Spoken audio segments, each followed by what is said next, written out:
This is SSPTV News, brought to you by Samsung Productions and the Hazleton Standard Speaker.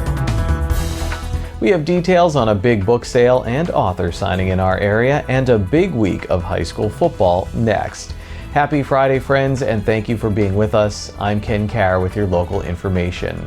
It's looking like a rainy fall Saturday in the area, and that's always a great time to curl up with a good book. Where can you find one? Here's Lisa Sugar.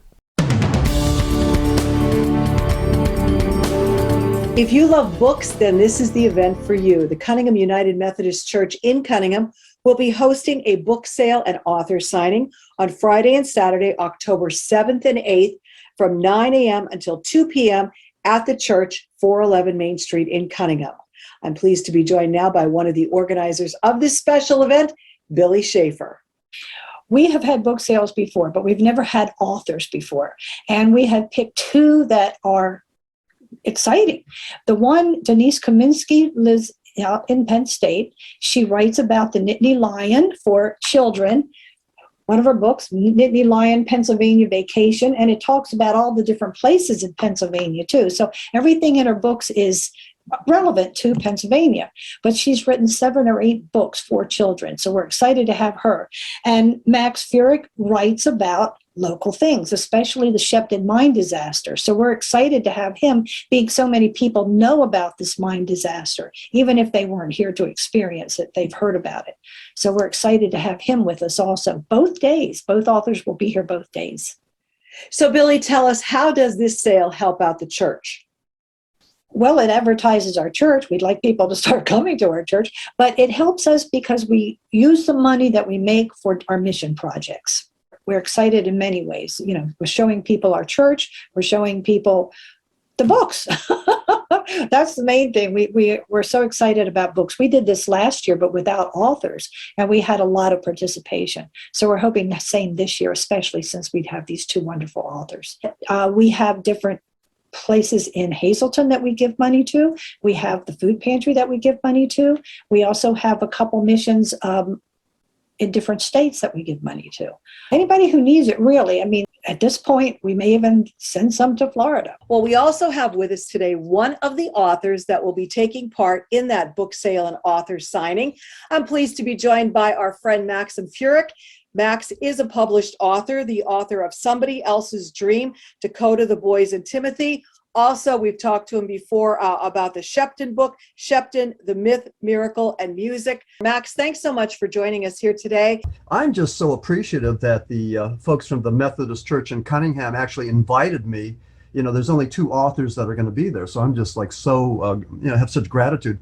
But my friend, fellow author Don Marino from Freeland, had the thing called Authors in the Park, and he invited all of us regional authors there. So the folks from the United Methodist Church met with me, and I believe they thought that my Shepton book and Somebody Else's Dream would sort of be a draw, you know, regionally in the Cunningham area. So that's why they asked me to be there. And like I said, I'm really glad, you know, it's going to be a 2-day event, and I'm hoping to, meet a lot of local people and just tell them about my research that I think is significant, you know, culturally, musically, historically. Well, tell us about Somebody Else's Dream.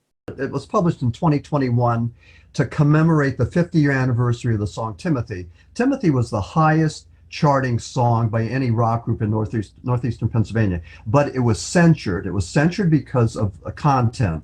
Major radio stations such as WABC in New York City refused to play it.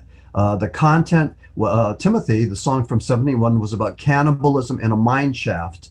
And when Rupert Holmes wrote that, you know, the Pina Colada Man, the playwright, a lot of people thought that he mimicked Shepton, the 1963 Shepton mining disaster, where 3 guys were entombed, only 2 came out, and there were allegations to this day of cannibalism. I mean, totally unfounded, but, you know, they were the allegations.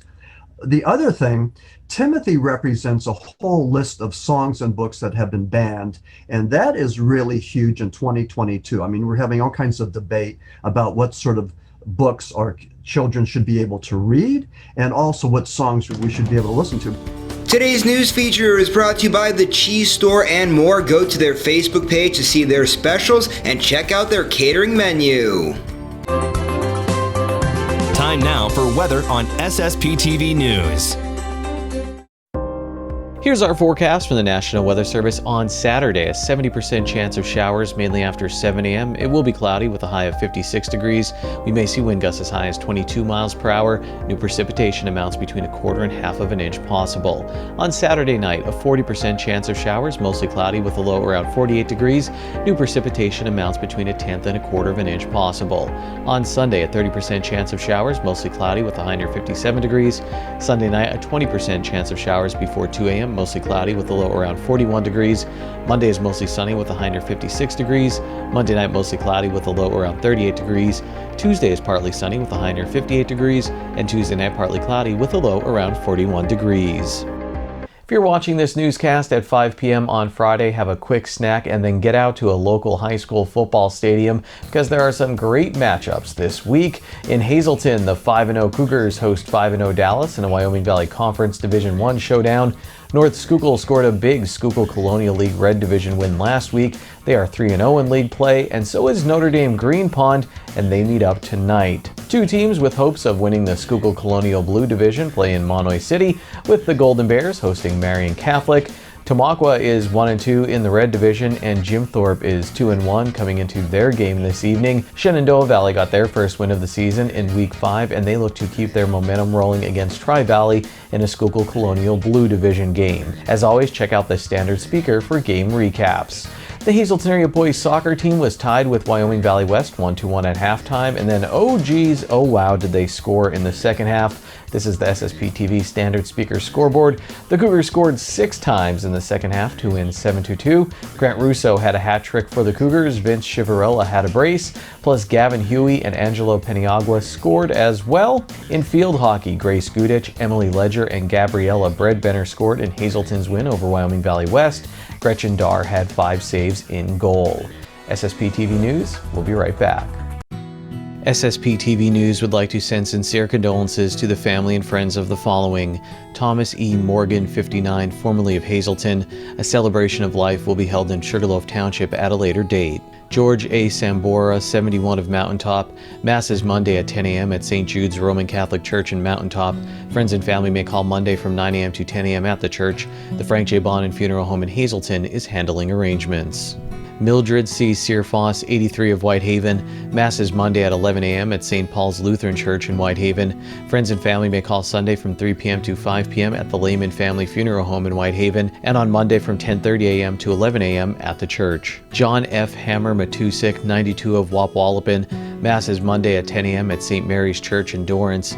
Friends and family may call on Sunday from 2 p.m. to 4 p.m. at the Crofton Hughes Funeral Home in Drums. Rosemarie Bodner, 84 of West Hazleton. The service is Saturday at 11 a.m. at the Lewis M. Margata Funeral Home in Jessup. Friends and family may call Saturday from 9 a.m. to 11 a.m. at the funeral home. And George J. Mahalo, 85 of Harwood. The service is Monday at 10 a.m. at St. John's Byzantine Catholic Church in Hazleton.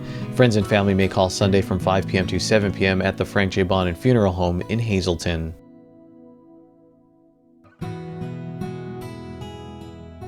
The Obituary Report is brought to you by Moran Funeral Home, third-generation family-owned funeral home serving all faiths since 1939. Located at 229 West 12th Street in Hazleton, call 570-454-8341 and go to moranfuneralhome.com.